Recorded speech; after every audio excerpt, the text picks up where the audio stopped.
Sur le glacier des Deux Alpes, à 3200 mètres d'altitude, ici, l'érosion fait le bonheur de ses chercheurs.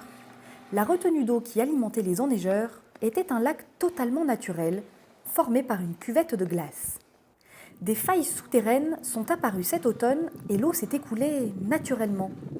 Le lac, existant depuis des centaines d'années, a donc pu être exploré pour la première fois il y a 4 mois. Sur les deux autres possibilités où on risque de trouver des choses intéressantes. Les premières expertises ont révélé la présence d'une espèce animale préhistorique de première importance, probablement non répertoriée à ce jour.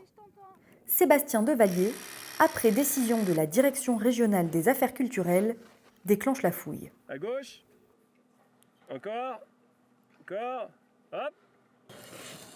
Alors pour les Deux Alpes, c'est une formidable opportunité. On a été prévenus hier, on est monté. Aujourd'hui, les fouilles sont derrière moi.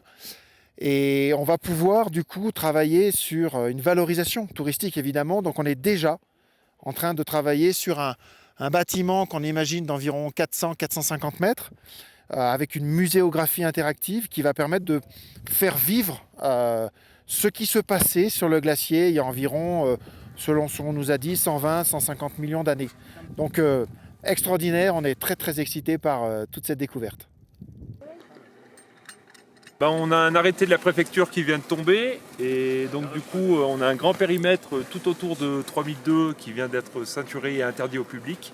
Donc nous au niveau des pistes, on devra décaler toute la piste de Pussalier sur environ 50 à 60 mètres sur la droite.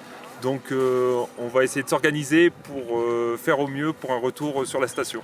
La fouille révèle effectivement des éléments extrêmement anciens, tels que des poils parfaitement conservés appartenant à un animal inconnu jusqu'ici.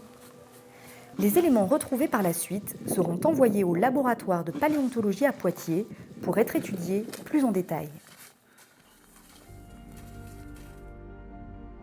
Ici, aux Deux Alpes, nous assistons à une découverte majeure pour toute la profession et plus généralement pour l'avancée de la science.